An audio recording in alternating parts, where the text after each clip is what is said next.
Parakamani issue విషయంలో తొలిసారిగా స్పందించాడు నిందితుడు రవికుమార్.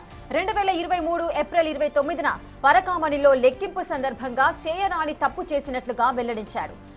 అందుకు ప్రాయశ్చిత్తంగా తాను సంపాదించిన ఆస్తిలో 90% స్వామివారికి రాయించినట్లుగా చెప్పుకొచ్చాడు. ఈ విషయంలో ఎవరి ఒత్తిడి లేదన్నాడు రవికుమార్. అయితే కొంతమంది తనపై కావాలనే దుష్ప్రచారం చేశారని, బ్లాక్మెయిల్ చేశారని తెలిపారు. అలాంటి వారిపై కేసు పెట్టినట్లుగా చెప్పుకొచ్చారు. తాను ఆపరేషన్ చేయించుకొని మరీ చోరీకి పాల్పడినట్లు ఆరోపిస్తున్నారని, దీనిపై న్యాయస్థానం ఎలాంటి వైద్య పరీక్షలు చేయించినా సిద్ధంగా ఉన్నానని అన్నారు రవికుమార్. నమస్కారం అండి, నా పేరు రవికుమార్ అండి. నేను పెద్దజీయర్ స్వామి మఠంలో కొంతకాలంగా గుమాస్తాగా పనిచేస్తున్నాను. అలాగే కేబుల్ బిజినెస్ ఉంది, రియల్ ఎస్టేట్ వ్యాపారం కూడా చేసుకుంటూ ఉన్నాను.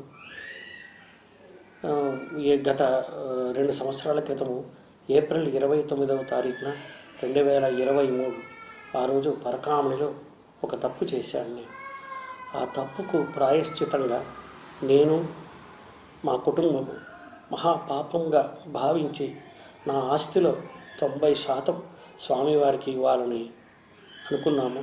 అలాగే స్వామివారి పేరు ఇసుక పరకామణి ఇష్యూ విషయంలో నిందితుడిగా ఉన్నటువంటి రవికుమార్ అయితే స్పందించాడు. ఒక వీడియోను అయితే రిలీజ్ చేయడం జరిగింది. దీనికి సంబంధించిన పూర్తి డీటెయిల్స్ మా ప్రతినిధి దామోదర్ లైవ్ లో అందిస్తారు. దామోదర్, ఈ పరకామణి ఇష్యూలో నిందితుడిగా ఉన్న రవికుమార్ అయితే స్పందించడం జరిగింది. ఆయన ఒక వీడియోను రిలీజ్ చేశారు. ఆ రోజు చేయరాని తప్పు చేశాను, నేను ఆపరేషన్ చేయించుకొని మరి దొంగతనానికి పాల్పడినట్లుగా పలువురు ఆరోపిస్తున్నారంటున్నారు. అసలు ఏం జరిగింది? తను ఆ వీడియో రిలీజ్ చేయడానికి గల మెయిన్ రీజన్స్ ఏంటి? రేఖ, పరకామణి కేసు ఏదైతే 2023 ఏప్రిల్ 29వ తేదీన చోరీకి పాల్పడ్డాడు రవికుమార్. ప్రత్యక్షంగా సీసీ ఫుటేజ్లో ఆయన వీడియో లభ్యమైంది. తర్వాత సెప్టెంబర్ 9వ తేదీ 2023లో రాజీ అయ్యారు పరకామణి కేసుకు సంబంధించి లోక్ అదాలత్లో. అప్పటి నుంచి ఇప్పటి వరకు అజ్ఞాతంలో ఉన్నాడా లేకపోతే ఎక్కడ ఉన్నాడా అన్న విషయాన్ని కూడా ఆయన ఈ వీడియోలో తెలియజెప్పలేదు. మొత్తం మీద ఆయన వీడియో ఎవరైనా ఆయనతో బలవంతంగా చేయించారంటూ కూడా ఇప్పటికే కూటమి నేతలు మాట్లాడుతున్న పరిస్థితి. మొత్తం మీద ఈ వీడియోలో ఆయన మాట్లాడిన మాటలు చూస్తుంటే తాను ఏదైతే కేబుల్ నెట్వర్క్తో పాటు ఇటు రియల్ ఎస్టేట్ వ్యాపారం చేసేవాడిని, పెద్దజీయం గారి మఠంలో ఏదైతే పెద్ద గుమస్తగా ఉంటూ పరకామణికి సంబంధించి కౌంటింగ్కు నిరంతరం వెళ్ళేవాడని తెలుస్తుంది. ఈ నేపథ్యంలో తాను అప్పట్లో 2023 ఏప్రిల్ 29వ తేదీన చేయరాని తప్పు చేశాను, ఆ తప్పుకు ప్రాయశ్చితంగా తాను సంపాదించిన ఆస్తుల్లో 90% స్వామివారికి తిరిగి రాయించాను. తర్వాత జరిగిన పరిణామాల నేపథ్యంలో తనను కొందరు బ్లాక్మెయిల్ చేయాలని చూశారు. ఆ నేపథ్యంలో వారి మీద కేసులు కూడా పెట్టానని కూడా చెప్పుకొచ్చాడు. అప్పట్లో ఓ కేసు కూడా ఆయన ఇతరుల మీద పెట్టడం జరిగింది. అయితే ప్రస్తుతం ఆరోపిస్తున్న వారెవరు ఆ కేసుల్లో లేరు. అయితే తాజాగా జరిగిన పరిణామాల నేపథ్యంలో ఏదైతే సిఐడి విచారణ, ఏసీబీ విచారణ పెద్ద హైకోర్టు ఆదేశాల మేరకు జరుగుతున్న నేపథ్యంలో ఈ విషయం మీద అటు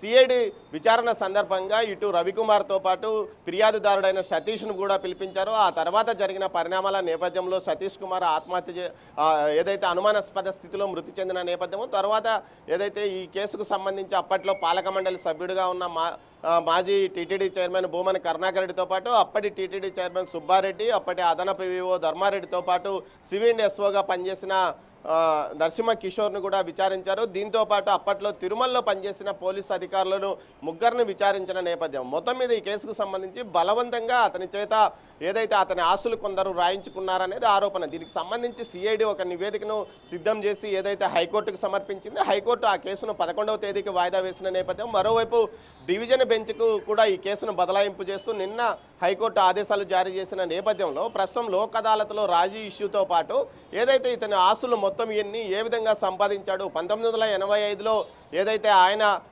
పెద్దజీయం గారి మఠంలో ఏదైతే గుమస్తాగా చేరాడో అప్పటి నుంచి నిరంతరము ఆయన పరకామణి లెక్కింపుకు వెళ్ళేవాడు. పరకామణి లెక్కింపుకు పెద్దజీయం గారి మఠం తరఫున వెళ్తున్న వ్యక్తి కాబట్టి అతన్ని తనిఖీలు చేయకపోవడంతో అతను ఆ విధంగా చోరీలకు పాల్పడ్డాడనే అభిప్రాయం కూడా ఉంది. ఈ నేపథ్యంలో అతని శరీరంలో ఒక భాగానికి శస్త్రచికిత్స చేయించుకొని దొంగచాటుగా నగదు ఏదైతే ఇటు కరెన్సీతో పాటు ఆభరణాలు తీసుకొచ్చాడనేది ఒక ప్రచారం జరుగుతున్న నేపథ్యంలో తనకు ఎలాంటి ఆపరేషన్ జరగలేదు, చేయించుకోలేదు, అవసరమైతే ఎలాంటి వైద్య చికిత్సకైనా తాను సిద్ధమంటూ ఈ వీడియోలో తెలిపాడు.